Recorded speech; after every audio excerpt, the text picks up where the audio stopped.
உயிரோடு தமிழோடு இணைந்திருக்கிறீர்கள் ஐஎல்சி தமிழ். ஐஎல்சி தமிழில் அன்பர்களே, நிகழ்ச்சியில் தொடர்ந்து அரசியல் கள நிகழ்ச்சியில் தாயக ஊடகவியலாளர் இரா மைதரன் இணைகின்றார். வணக்கம் ராமேந்திரன். வணக்கம் தானண்ணா. அன்புறவுகளுக்கும் நேர வணக்கம். இன்னொரு அரசியல் கள நிகழ்ச்சியில் இணைந்திருக்கின்றோம். இன்று நாங்கள் குறிப்பாக பார்க்க இருக்கின்ற விடயம் என்னவென்றால், இந்திய உயர்ஸ்தானிகர் தமிழ் கட்சிகளை சந்தித்த விடயங்களை பார்ப்போம். அதற்கு முன்னதாக அன்பர்களே, உங்கள் எல்லோருக்குமே தெரியும், இலங்கை தீவில் நடந்த ஆட்சி மாற்றம். அந்த ஆட்சி மாற்றத்தினால் ஓரளவு ஒரு குழப்ப நிலையில் இருப்பது, அதாவது தமிழர் தாயகத்திலும் இருக்கின்ற குழப்ப நிலை, தெற்கிலங்கையிலும் இருக்கின்ற நிலை, அதே போல் இந்தியா, அமெரிக்கா, பிரித்தானியா போன்ற நாடுகளிலும் ஒரு சில குழப்ப நிலைகள் இருப்பது, இனி புலம்பெயர்ந்து வாழுகின்ற எங்களுடைய மக்கள் மத்தியிலும் ஒரு குழப்ப நிலை இருப்பது அறியக்கூடியதாக இருக்கின்றது. அந்த விடயங்களை கொஞ்சம் விரிவாக பார்ப்பதற்கு முன்னதாக இராமேந்திரன், 30ஆம் தேதி திங்கட்கிழமை தமிழ் கட்சிகள் இணைந்து இந்தியாவினுடைய உயர்ஸ்தானிகரை சந்தித்தார்கள், கொழும்பில் சந்தித்தார்கள் என்ற விடயங்கள் நாங்கள் அறிந்திருந்தோம், நீங்களும் கூறியிருந்தீர்கள். அந்த சந்திப்பில் யார் யார் பங்கெடுத்தார்கள் என்ற விடயங்களை எங்களுடைய உறவுகளுக்கு கூறுவீர்களா? நிச்சயமாக இலங்கைக்கான இந்திய தூதர் சந்தோஷ் யாவினுடைய அழைப்பின் பேரில் ஏற்கனவே நாங்கள் கூறியிருந்தோம், யாழ்ப்பாணத்திலே இந்த சந்திப்பு இடம்பெற இருப்பதாக நான் நேற்று முன்தினம் உரையாடியிருந்தோம். இப்போ இந்த நிலையில்தான் கொழும்பில் இருக்கின்ற இந்திய இல்லத்துக்கு அவர்கள் அழைக்கப்பட்டு அங்கு சந்திப்பு இடம்பெற்றிருக்கின்றது. இந்த சந்திப்பிலே தமிழ் மக்கள் சார்பிலே, தமிழ் தரப்பு அரசியல் தரப்புகளாக தமிழரசு கட்சி சார்பிலே மாவை சேனாதிராஜா, சிவஞானம் ஸ்ரீதரன், தமிழரசு கட்சியினுடைய செயலாளராக இருக்கின்ற சத்தியலிங்கம் அவர்களோடு சுரேஷ் பிரேமச்சந்திரன், செல்வம் அடக்கலநாதன், சித்தார்த்தன் போன்றவர்கள் நேற்றைய சந்திப்பிலே கலந்து கொண்டிருக்கின்றார்கள். அதாவது இதிலே தமிழ் தரப்புகள் அனைவருக்குமாக அழைப்பு விடுக்கப்பட்டிருப்பதாக அறியக்கூடியதாக இருக்கின்றது. இதில் நீதியரசர் சி வி விக்னேஸ்வரன் அவர்கள் பங்கு பெற்றவில்லை. அவர் யாழ்ப்பாணத்திலே இருந்தார். ஒருவேளை அவருடைய உடல்நிலை காரணமாக முன்னர் வந்த செய்தி யாழ்ப்பாணத்தில் சந்திப்பதாகத்தான் முன்னர் செய்தி வந்தது. ஒருவேளை அந்த திட்டம் சந்திப்பு கொழும்பிலே மாற்றப்பட்டதோ இல்லை கொழும்பு சந்திப்பு என்று சொன்னால் இதற்காக இங்கிருந்து அவர் செல்லக்கூடிய அளவுக்கு அவருடைய உடல்நிலை இருந்ததா இல்லையா என்பது தெரியவில்லை. என்ன காரணத்துக்காக விக்னேஸ்வரன் அவர்கள் அந்த சந்திப்பிலே கலந்து கொள்ளவில்லை என்பது தெரியவில்லை. ஆனால் எங்களுடைய அவதானிப்பிலே அவருடைய உடல்நிலைகளை அறிந்த அளவிலே அவர் தன்னுடைய உடல்நிலை காரணமாக கொழும்புக்கு அந்த பயணத்தை அவர் தவிர்த்திருக்க கூடும். அப்ப அந்த இடத்துல சில கேள்விகள் வருகின்றது, அவருடைய பிரதிநிதியாக யாரை அனுப்பியிருக்கலாம் என்று. என்றால் அவருடைய பிரதிநிதியாக இங்கே எங்களோட உள்ளூர் மட்டத்திலே நடைபெறுகின்ற சந்திப்புகளிலே மணிவண்ணன் அவர்களை இவர்கள் இல்லை, பொருளாளராக இருக்கின்ற சிவநாதன் அவர்களை, பேராசிரியர் சிவநாதன் அவர்களை அனுப்புவது வழக்கம். ஆனால் இது ஒரு ராஜதந்திர மட்ட சந்திப்பு என்று வருகின்ற போது அவர்கள் பதிலாக யாரை ஏற்றுக்கொள்கின்றார்கள் என்ற ஒரு அங்கீகாரம் இருந்தால்தான் அவர்கள் செல்ல முடியும். அவர் கட்சி தலைவர்கள் என்ற அடிப்படையிலே அவருக்கான ஒரு அழைப்பு தான் அங்கே விடுக்கப்பட்டிருக்கும். ஆகவே அவ்வாறான ஒரு உயர்மட்ட சந்திப்புகளிலே இவருடைய பிரதிநிதிகளாக வேறு யாரையும் அனுப்பக்கூடிய அளவுக்கு அங்கே நிலைமைகள் இருக்காது என்று நம்பக்கூடியதாக இருக்கின்றது. அதுபோன்று தமிழ் தேசிய மக்கள் முன்னணியும் இந்த சந்திப்பிலே கலந்து கொள்ளவில்லை. ஆகவே தமிழரசு கட்சியும் ஜனநாயக தமிழ் தேசிய கூட்டமைப்பும் இந்த சந்திப்பிலே கலந்து கொண்டு இந்த சந்திப்பின் பொழுது நான் நினைக்கிறேன் ஒரு குறிப்பிட்ட விடயத்தை வலியுறுத்தி இருக்கிறார்கள். அதாவது கடந்து வந்த அரசாங்கங்களில் நம்பிக்கையில் என்ற விடயங்களை கூறியிருக்கிறார்கள். என்ன விடயம் அங்கே பேசினார்கள் என்று அறியக்கூடியதாக இருந்ததா? உண்மையிலே தமிழ் தரப்பு சார்பாக இவர்கள் வழக்கமான அதே பாட்டு தான் பாடியிருக்கின்றார்கள். அதாவது கடந்த அரசாங்கங்கள் வாக்குறுதிகள் எதையுமே நிறைவேற்றவில்லை, அவர்கள் இந்த தமிழ் மக்களுடைய தீர்வு விடயங்கள் தொடர்பாக இந்த விடயங்களையும் அவர்கள் மேற்கொள்ளவில்லை. குறிப்பாக அரசியலமைப்பில் இருக்கின்ற 13வது திருத்த சட்டத்தை கூட இவர்கள் நிறைவேற்ற மறுத்து வருகின்றார்கள். அதே நேரத்திலே இப்போது புதிதாக தெரிவு செய்யப்பட்டிருக்கின்ற அனுரகுமார திசாநாயக்காவோ இல்லை அவருடைய அரசாங்கமோ இதுவரை தேர்தலுக்கு முன்னரும் சரி பின்னரும் சரி தமிழ் மக்களுடைய ஒரு தீர்வு விடயம் தொடர்பாக ஒரு தெளிவான எந்த விடயங்களையும் அவர்கள் தெரிவிக்கவில்லை.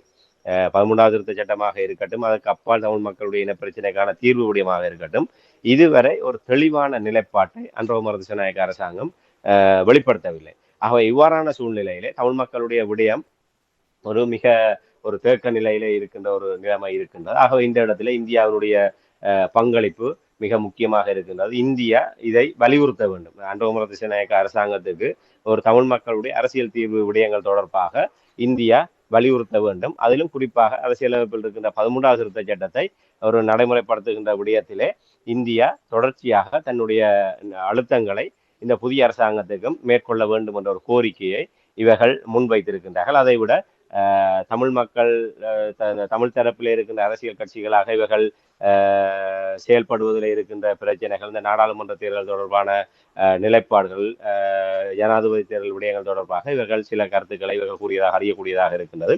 பிரதானமாக அன்றகுமார திசாநாயக்க அரசாங்கத்தின் மீது தமிழ் மக்களுடைய தீர்வு விடயம் தொடர்பாகவும் 13வது திருத்தச் சட்டத்தை நடைமுறைப்படுத்துவது தொடர்பாகவும் இந்தியா தொடர்ந்தும் அழுத்தங்களை பிரயோகிக்க வேண்டும் என்ற ஒரு கோரிக்கையை இவர்கள் முன்வைத்திருப்பதாக அறியக்கூடியதாக இருக்கின்றது.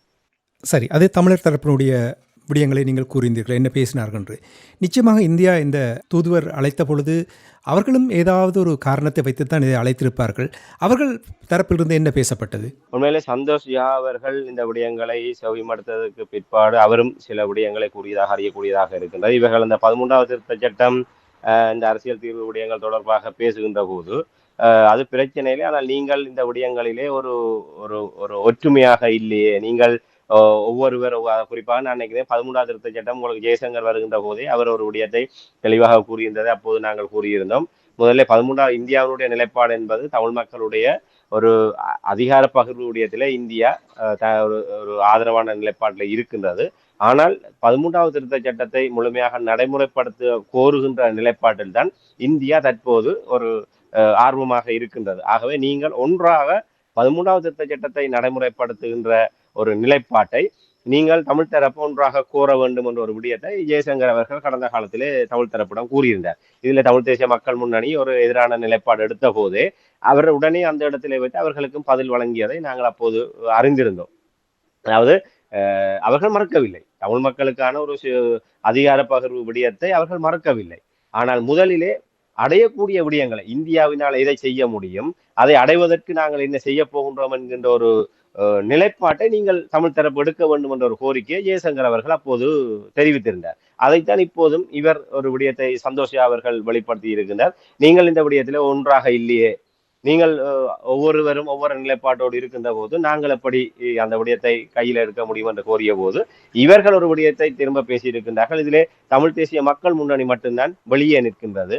நாங்கள் தமிழ் தேசிய பரப்பில் இயங்குகின்ற ஏனைய கட்சிகள் இணைந்து இந்திய பிரதமர் நரேந்திர மோடி அவர்களுக்கு தமிழ் மக்களுடைய அரசியல் தீர்வு விடயம் தொடர்பாகவும் 13வது திருத்த சட்டத்தை உடனடியாக நடைமுறைப்படுத்தி மாகாண சபை தேர்தலை நடத்துவதற்குரிய வழிவகைகளை செய்யுமாறு நாங்கள் இந்திய பிரதமருக்கு நாங்கள் 8 கட்சிகள் இணைந்து நாங்கள் ஒரு கடிதம் ஒன்றை அனுப்பியிருந்தோம். ஆகவே நாங்கள் இந்த விடயத்திலே ஒற்றுமையாகத்தான் இருக்கின்றோம். அந்த இடத்தில் தான் நாங்கள் இப்ப இந்த விடயத்தை வலியுறுத்துகின்றோம் என்ற வகையிலே இவர்கள் சார்பில் இந்திய தூதுவருக்கு என்ன நான் நினைக்கின்றேன், அந்த விடயம் இவர்கள் கையளிக்கின்ற போது கோபால் பாக்லே இருந்தார். கோபால் பாக்லேயிடம் தான் இவர்கள் அந்த கடிதத்தை கையெழுத்திருந்தார்கள். ஆனால் எது எப்படியாக இருந்தாலும் ஆட்கள் மாறினாலும் இவர்களுக்கு அந்த விடயங்கள் நிச்சயமாக இருக்கும். ஆனால் அவர் தமிழ் தரப்பின் மீது பழியை போடுகின்ற வகையிலே தான் நீங்கள் ஒன்றாக இல்லை, உங்களுக்குள் குழப்பம் இருக்கின்றது என்ற வகையிலே அவர் தெரியப்படுத்தியதற்கு இவர்கள் உடனடியாகவே இவர்கள் பதில் வழங்கியதாக அறியக்கூடியதாக இருக்கின்றது. அதைவிட இந்தியா தொடர்ச்சியாகவே இலங்கை ஒரு நட்பு நாடு என்ற வகையிலே அயல் நாட்டிலே அவர்களுக்கு முன்னுரிமை என்ற அடிப்படையில இந்தியா இலங்கையோடு தொடர்ந்தும் பொருளாதார ரீதியாகவும் ஏனைய வழிமுறைகளிலுமே மிக நெருக்கமாக செயல்படும் என்றும், அந்த வகையில இந்தியா தன்னுடைய வகிபாகத்தை இலங்கையிலே தொடர்ச்சியாக தக்க வைக்கும் என்றும், 13வது திருத்த சட்டம் தொடர்பாகவும் இந்த விடயங்கள் தொடர்பாக நாங்கள் இலங்கை அரசாங்கத்தோடு தொடர்ந்து பேசுவோம் என்ற ஒரு விடயத்தையும் அவர்கள் கூறியதாக அறியக்கூடியதாக இருக்கின்றது. அதே நேரத்திலே நாடாளுமன்ற தேர்தல் விடயமும் அங்கே உரையாடப்பட்டதாக இந்திய தரப்பால் ஒரு விடயம் சுட்டிக்காட்டப்பட்டதாக அறியக்கூடியதாக இருக்கின்றது. இப்போதைய சூழ்நிலையிலே கட்சிகளாக பிரிந்து நின்று வாக்குகள் சிதறடிக்கப்படக்கூடிய ஒரு நிலைமை இருக்கின்றது. ஆகவே தமிழ் தரப்பு ஓரணியில் நின்று இந்த நாடாளுமன்ற தேர்தலை எதிர்கொள்ள வேண்டும் என்ற ஒரு விடயம் கரிசனை இந்தியாவினால் வெளிப்படுத்தப்பட்டிருப்பதாக அறியக்கூடியதாக இருக்கின்றது. அதாவது அவர்களுக்கு தெரியும், தமிழ் தேசிய மக்கள் முன்னணி ஒரு பக்கம் நிற்கின்றது, நீதியரசருடைய கட்சி வெளியே நிற்கின்றது, ஜனநாயக தமிழ் தேசிய கூட்டணியாக 5 கட்சிகள் இருக்கின்றன, தமிழரசு கட்சிக்குள் பல பிரச்சனைகள் போய்கொண்டிருக்கின்றது. ஆகவே தமிழ் தேசிய அரசியல் என்பது சிதறி போயிருக்கின்றது என்கின்ற விடயத்தை இந்தியா உணர்ந்திருக்கும். ஆகவே அவர்களுடைய ஒரு கரிசனையாக தற்போதைய சூழ்நிலையில் இவ்வாறு கட்சிகளாக பிரிந்து நின்று தேர்தல்களை எதிர்கொள்கின்ற ஒரு நிலைமை ஏற்பட்டால் வாக்குகள் சிதறி போய் தமிழர்களுடைய பிரதிநிதித்துவம் என்பது இழக்கப்படுவதற்கான ஒரு ஆபத்து இருக்கின்றது. ஆகவே தமிழர்களுடைய பிரதிநிதித்துவத்தை தக்க வைக்கக்கூடிய வகையிலே தமிழ் தரப்பு கூட்டாக செயல்பட வேண்டும் என்ற ஒரு கோரிக்கையையும் இந்திய தரப்பில் முன்வைக்கப்பட்டதாக அறியக்கூடியதாக இருக்கின்றது. அதற்கு இவர்கள் தரப்பிலே பதில் அதாவது கூறப்பட்டது என்னன்னு சொன்னால், அதிலே தமிழரசு கட்சி என்பதை விட இந்த ஜனநாயக தமிழ் தேசிய கூட்டமைப்பின் சார்பிலே அவர்கள் ஒரு விடயத்தை கூறியிருக்கின்றார்கள். தங்களுக்கும் ஒன்றாக பயணிப்பதிலே எந்தவித பிரச்சனையும் இல்லை. ஆனால் தமிழ் தேசிய கூட்டமைப்பாக கடந்த காலங்களிலே நாங்கள் பயணிக்கின்ற போது பல கசப்பான சம்பவங்கள் அனுபவங்கள் ஏற்பட்டிருக்கின்றது. ஆகவே அதை கடந்து நாங்கள் எவ்வாறு ஒரு கூட்டாக பயணிப்பது என்பது தொடர்பாக நாங்கள் நிச்சயமாக ஒரு கலந்துரையாடி ஒரு முடிவுக்கு வர முடியும். ஆனால் தமிழ் தேசிய கூட்டமைப்பாக வீட்டு சின்னத்துக்கு கீழ் இவர்கள் அந்த போட்டியிடுகின்ற தமிழரசு கட்சியினுடைய தலைமைத்துவத்துக்கு கீழ் ஒரு போட்டியிடுகின்ற விடயத்தை அந்த இடத்திலே இவர்கள் மறுதளித்ததாகவும் அறியக்கூடியதாக இருக்கின்றது. ஏனால் அதான் அவர்கள் கூறியிருக்கின்றார்கள், வீட்டு சின்னத்துக்கு கீழாக தமிழரசு கட்சியினுடைய தலைமைத்துவத்துக்கு கீழ் கடந்த காலத்தில் செயல்பட்ட போது பல அனுபவங்கள் எதிர்மறையான விடயங்கள் நடந்திருக்கின்றன. அந்த விடயங்களை கருத்தில் கொண்டு மீளவும் அவ்வாறான பயணத்தை தொடர முடியாது என்றும், ஆனால் ஒரு புதிய ஒரு கூட்டணியாக நாங்கள் இந்த தேர்தலை எதிர்கொள்வது தொடர்பாக பரிசீலிக்க தயாராக இருக்கின்றோம் என்ற வகையிலும் தகவல் தெரிவிக்கப்பட்டிருப்பதாக அறியக்கூடியதாக இருக்கின்றது. இதில் ஒரு முக்கியமான விடயத்தை நாங்கள் கூற முடியும். இந்தியா இந்த சந்திப்பிலே தமிழரசு கட்சி சார்பாக அதனுடைய செயலாளர் சத்தியலிங்கம் அவர்களை அங்கே அழைத்ததை நாங்கள் ஒரு முக்கியமான விடயமாக பார்க்க முடியும். என்றால் ஒவ்வொரு கட்சியினுடைய தலைவர்களைத்தான் இந்தியா விவகார சந்திப்புகளில் அழைப்பது வழக்கம். உங்களுக்கு தெரியும், தமிழரசு கட்சியினுடைய இந்த நீதிமன்ற விவகாரங்கள் சுமந்திரன் தரப்பு தலையீடுகளுக்கு எல்லாம் சத்தியலிங்கம் அவர்கள் அடிப்படை காரணமாக இருக்கின்றார். அவர் செயலாளராக இருந்து கொண்டு அவருடைய கைகளில் தான் கட்சியினுடைய கட்டுப்பாடு இருக்கின்றது. ஆகவே சத்தியலிங்கம் அவர்களை தன்னுடைய கைப்பிடிக்குள் வைத்துக் கொண்டுதான் சுமந்திரன் கட்சியை என்று நாசமாக்கி கொண்டிருக்கின்றார். தமிழரசு கட்சியை நீதிமன்றத்திலே கொண்டு போய் சிறைப்படுத்தி விட்டு நீதிமன்ற நடவடிக்கையினூடாக கட்சியும் கட்சி சின்னமும் இப்போது முடக்கப்பட்டு ஏனையவர்கள் ஒரு தீர்மானகரமாக ஒரு கட்சியாக முடிவெடுக்க முடியாத ஒரு நிலைமை கொண்டு வந்து நிறுத்தப்பட்டிருக்கின்றனர். ஆகவே இந்த விடயங்கள் எல்லாம் இந்தியா நிச்சயமாக உன்னிப்பாக அவதானித்துக் கொண்டிருக்கும். இதன் அடிப்படையில் தான் செயலாளர் சத்தியலிங்கத்தையும் மாவை சேனாதிராயாவையும் ஸ்ரீதரனையும் இந்த இடத்திலே அவர்கள் அழைத்ததன் ஊடாக அவர்கள் ஒரு செய்தியை சொல்ல வருவதை நாங்கள் அவதானிக்கக்கூடியதாக இருக்கின்றது. நீங்கள் தமிழரசு கட்சியினுடைய உள் விவகாரங்கள் உடனடியாக தீர்க்கப்பட வேண்டும். தீர்க்கப்பட்டு என்னால் ஜனநாயக தமிழ் தேசிய கூட்டமைப்பு சார்பாக விடுக்கப்பட்ட கோரிக்கை என்ன? சுமந்திரனுடைய அழைப்புக்கு பதிலாக அவர்களுடைய நிலைப்பாடு, முதலில் தமிழரசு கட்சியை ஒன்றுபடுத்தி விட்டு நீங்கள் உங்களுடைய பிரச்சனைகளை தீர்த்து விட்டு வாருங்கள், அதற்கு பின்னர் இணைவது தொடர்பாக சிந்திக்கலாம். ஒரு விடயத்தை தெளிவாக ஒன்று, உங்களோடு நாங்கள் இனிமேல் வர முடியாது, நீங்கள் ஒரு தனி கட்சியாக இருக்கின்றீர்கள், நாங்கள்லாம் ஒரு கூட்டமைப்பாக இருக்கின்றோம். ஆகவே நீங்கள் விரும்பினால் எங்களுடைய கூட்டமைப்பிலே வந்து நீங்கள் சேர முடியும். ஆனால் அதற்கு முன்னர் உங்களுடைய பிரச்சனைகளை தீர்த்து விட்டு தான் நீங்கள் வர வேண்டும் என்ற ஒரு செய்தியை ஏற்கனவே இந்த ஜனநாயக தமிழ் தேசிய கூட்டமைப்பில் இருக்கின்ற கட்சிகள் தெளிவாக கூறிவிட்டன. இப்படியான நிலையை தான் இந்தியாவும் இந்த விடயங்களை நிச்சயமாக அறிந்திருக்கும். தமிழரசு கட்சிக்குள் இருக்கின்ற அந்த அதிகார பிரச்சனை தீர்க்கப்பட வேண்டும் என்பதை அவர்கள் உணர்ந்திருப்பார்கள். அதன் காரணமாகத்தான் சத்தியலிங்கம் அவர்களையும் அவருடைய வழக்கமான நடைமுறைகளுக்கு அப்பால் கட்சியினுடைய சார்பிலே ஸ்ரீதரனும் சென்றிருக்கின்றார், மாவை சேனாராயாவும் சென்றிருக்கின்றார், செயலாளர் சத்தியலிங்கமும் சென்றிருக்கின்றார்.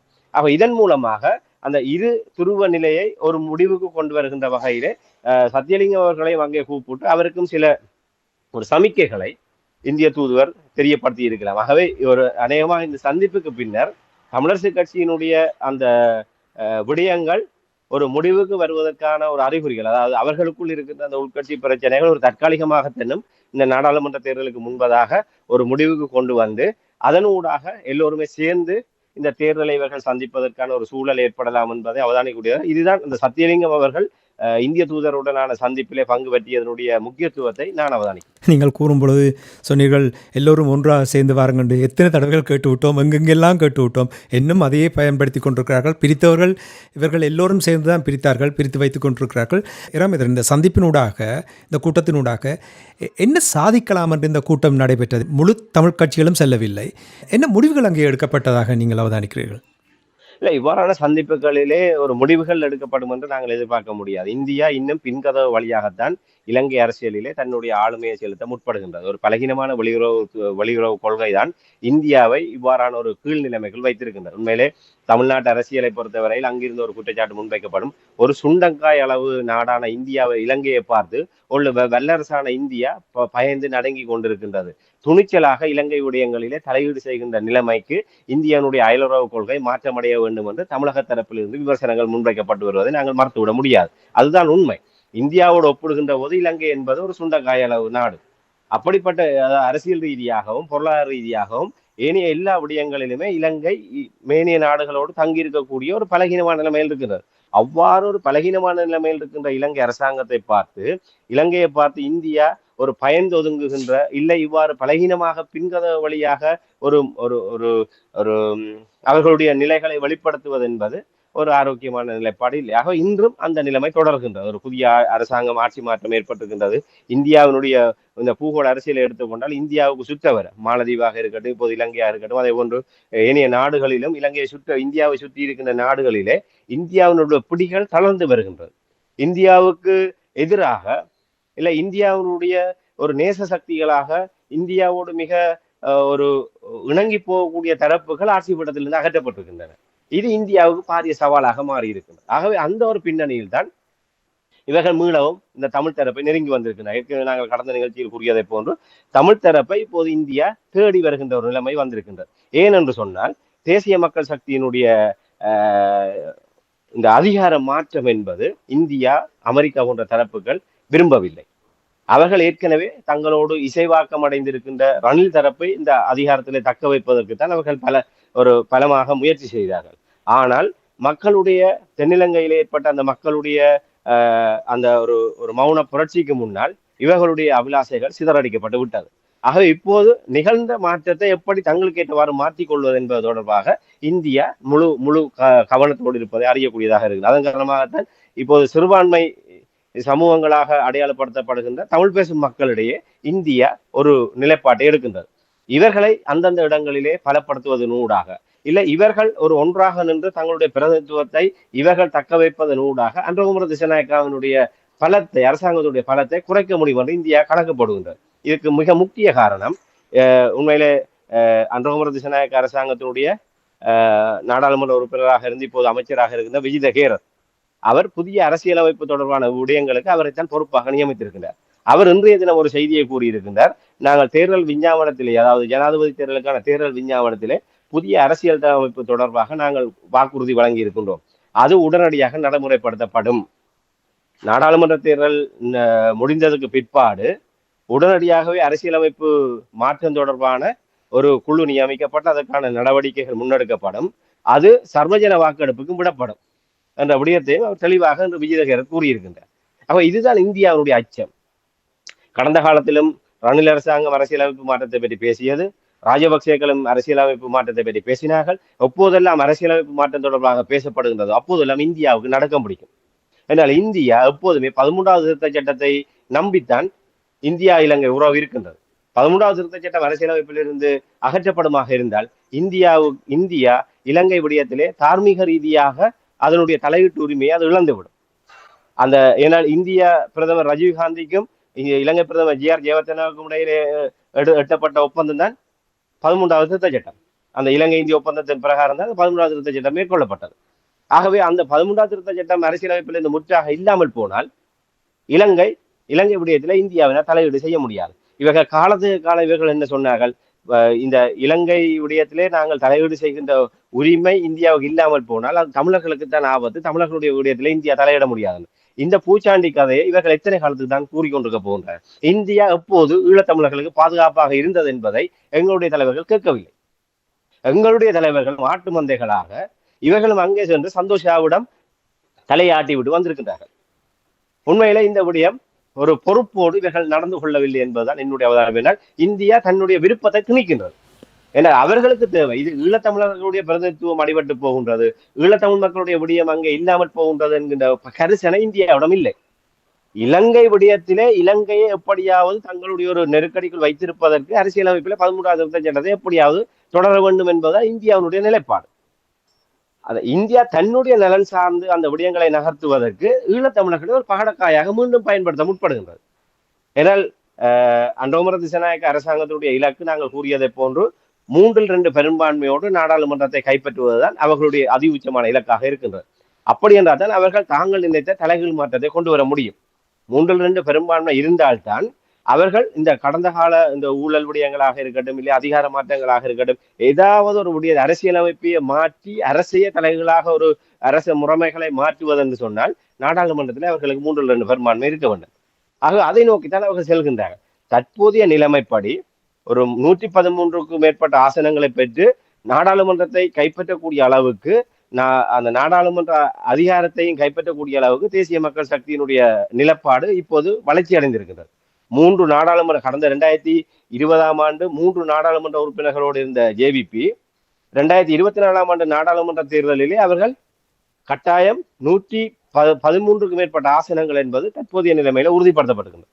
ஜனாதிபதி தேர்தலில் அவர்களுக்கு கிடைத்த வாக்கு 15 மாவட்டங்களிலே அவர் வெற்றி கொடி நாட்டி இருக்கின்றார். 7 மாவட்டங்களில் தான் அவர்கள் தங்களுடைய முன்னணியை இழந்திருக்கின்றார்கள்.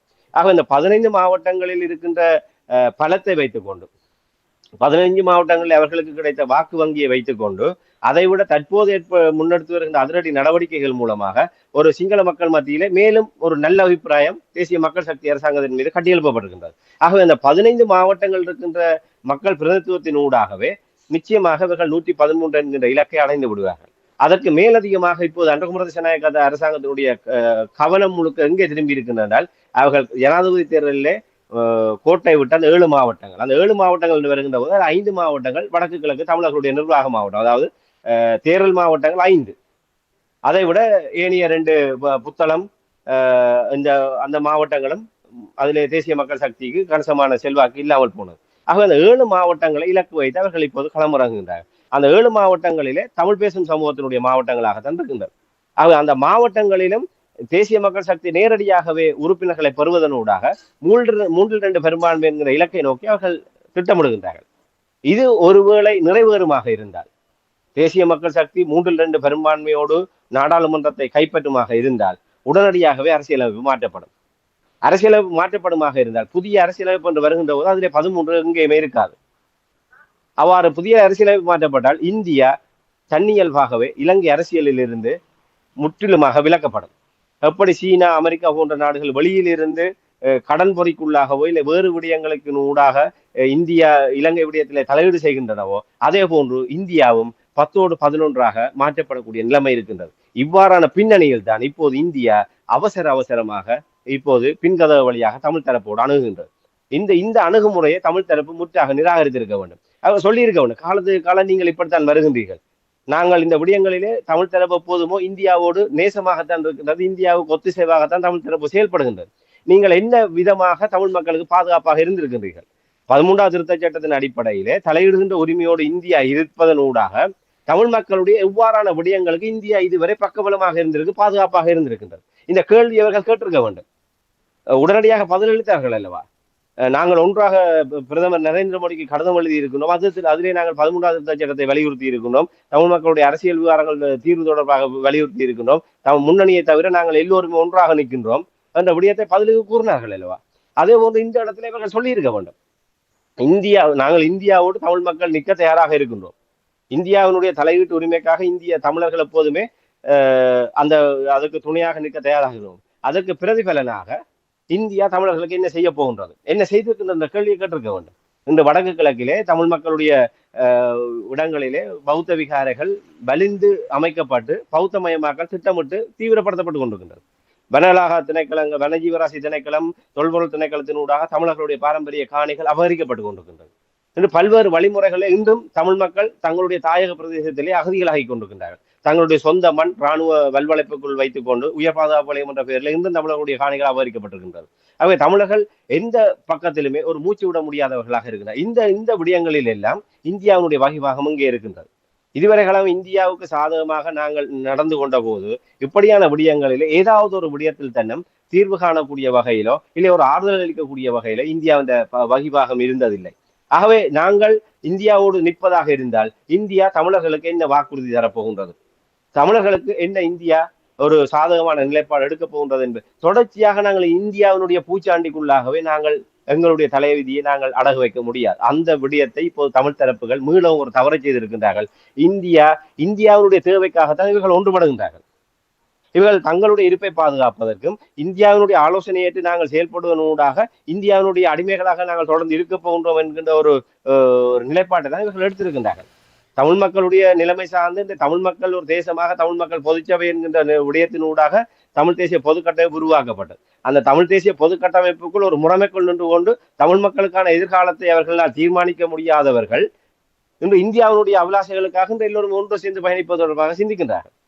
ஆகவே இதிலே இந்தியாவுக்கு அவர்கள் சொல்லுவாங்க, தும்பை விட்டு வாழை பிடித்த கதையாகத்தான் இந்த இந்தியா இப்போது அவர்கள் முழுவதுமாக அவர்களுடைய கையை விட்டு போய்விட்டது. இப்படியாவது தமிழர்களை உசுப்பேற்றி விட்டு தமிழர்களுடைய பிரதிநிதித்துவத்தை ஓரளவு இங்கே தக்க வைக்கின்ற முயற்சியின் ஊடாக தேசிய மக்கள் சக்தியை ஓரளவு 3/2 பெரும்பான்மை என்கின்ற நிலையிலிருந்து வலுக்குறைப்பு செய்யலாம் என்பதுதான் இந்தியாவுடைய பிரதான நோக்கம். ஆகவே நாங்கள் தேசிய மக்கள் சக்தி பலம் பெறுவதை தடுப்பதோ இல்லை இந்தியாவை தொடர்ந்து இலங்கை விடயத்திலே தலையீடு செய்கின்ற உரிமையோடு தக்க வைப்பதோ தமிழர்களுடைய விடயம் அல்ல.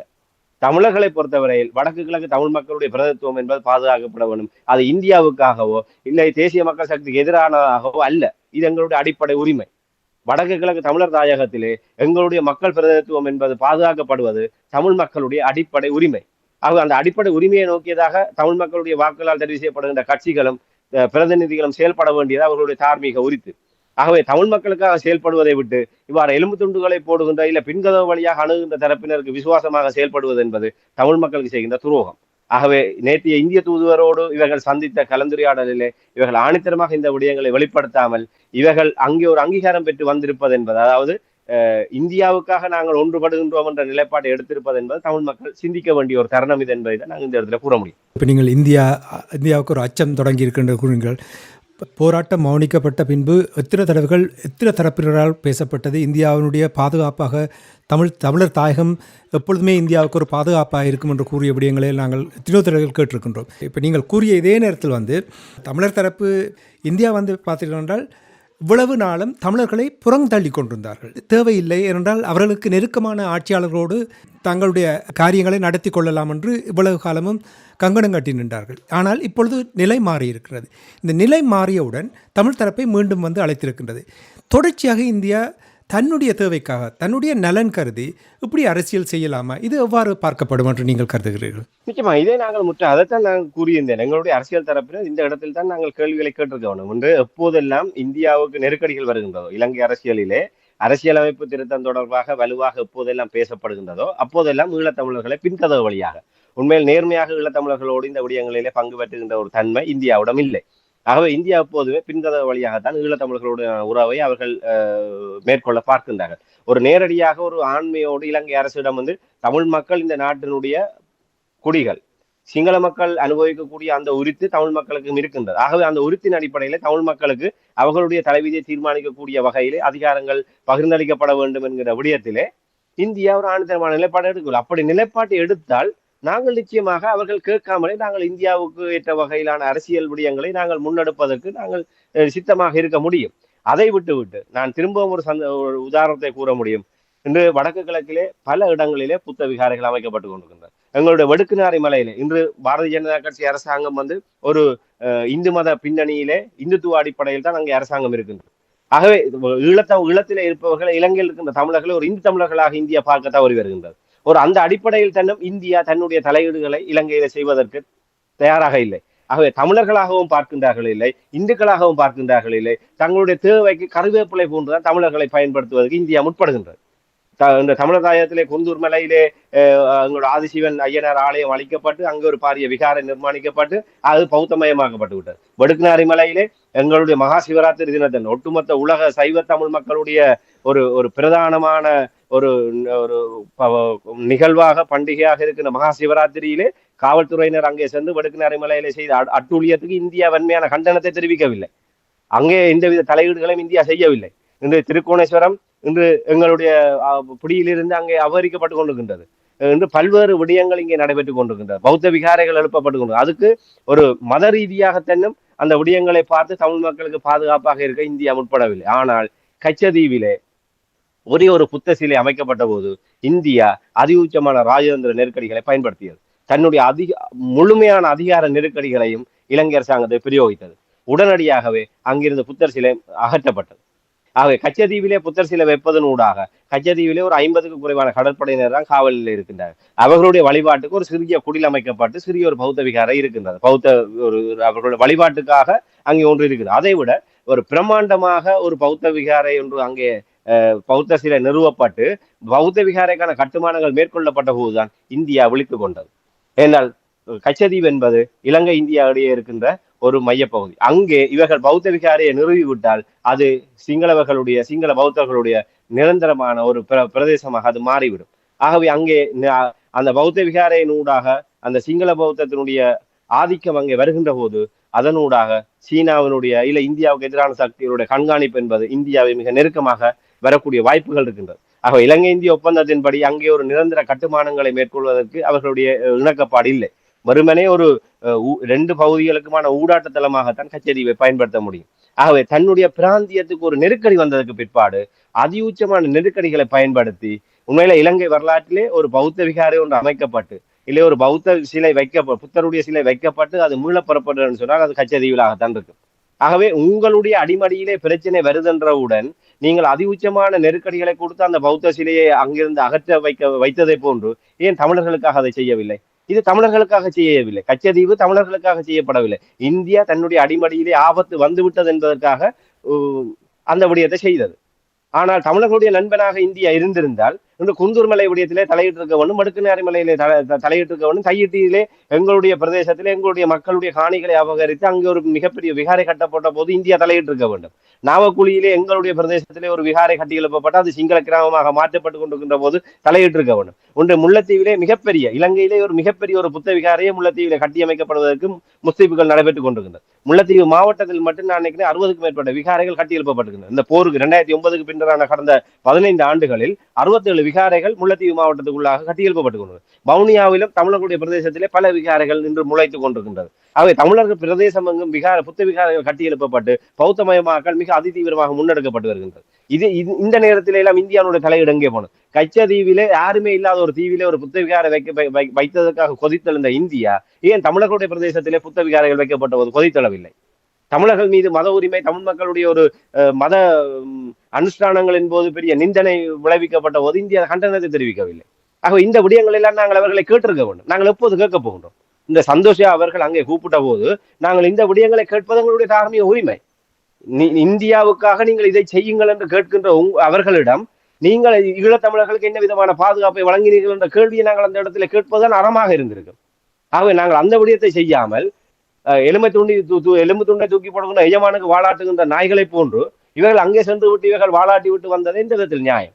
ஆகவே இது இந்தியாவுக்கு தேவை இருக்கின்றது என்பதற்காக நாங்கள் ஈழத்தமிழ் மக்களை அடமானம் வைத்து இல்லை ஈழத்தமிழ் மக்களுடைய எதிர்காலத்தை அடமானம் வைத்து நாங்கள் ஒரு போலித்தனமான ஒற்றுமை என்ற பெயரிலே இந்த அரசியல் வேடதாரிகளை நாங்கள் ஒருபோதுமே நம்ப முடியாது. ஆகவே தமிழ் மக்கள் இந்த போலியான அதாவது இந்தியாவினுடைய தேவைக்காக